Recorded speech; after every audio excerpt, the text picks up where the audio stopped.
With the portion of the week, I'm not clear on what's the purpose of this study, why we study why once a week. Can you explain a little bit why you chose this part of the study, how to better enter it, how to better prepare ourselves? When we started with the Genesis portion, I got excited because I remember that I read the whole portion, and before I got the context, and now it's I understand you. In the first portion, Bereshit, Genesis talks about the general creation, how this world was created by the upper force, gone through all the stages of its development, and so on, so forth. It doesn't speak much about spiritual work, but about the forces working from above on this world. Whereas here, now, in all these other portions, we're speaking about man's individual work, or people in groups. Torah is from the word or, light. Since it brings us the plan of creation. The word Torah comes from instruction. It's like an instructor. You have the Torah of electricity, geology, zoology, it doesn't matter. Torah means study. But here it's just called Torah without any other, it's not associated with anything specific. It's about everything. Since from it we learn how to be connected to the general reality and how to learn from it our role, our duty, and our state, our place in reality.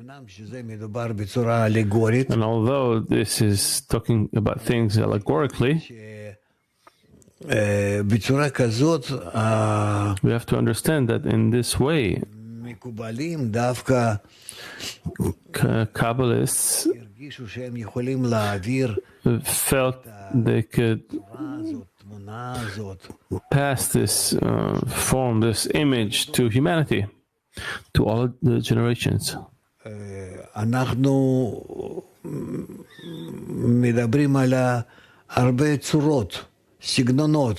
We're talking about many forms, many styles by which to explain to a person in this world where he is, where does he exist, what is his nature, what are the forces operating on him, what should he do with his life.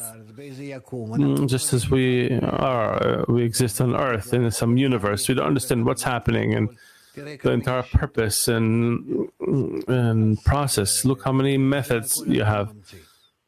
And this is what a person invents. But here, we're talking about people who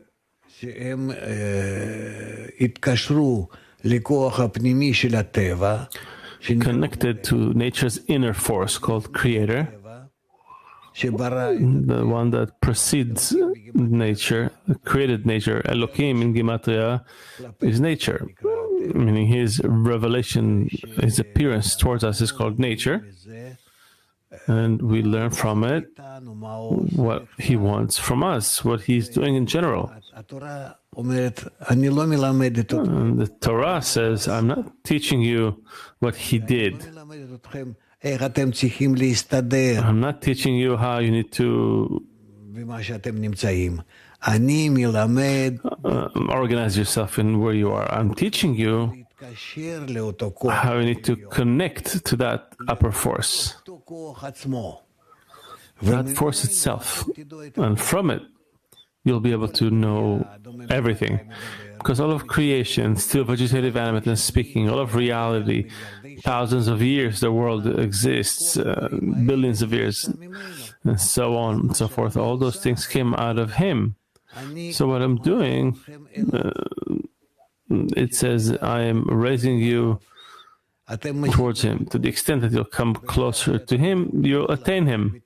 To the extent you are cleaved to him, connected to him, you'll understand all of creation from beginning to end, from head to toe, and not only specific things about a specific part, rather the entire system completely. All of the thought of creation, you are learning the Creator who is before creation, how he decided to think about creation, decided about it, planned it, and then carried out the entire plan. And this plan is going over you.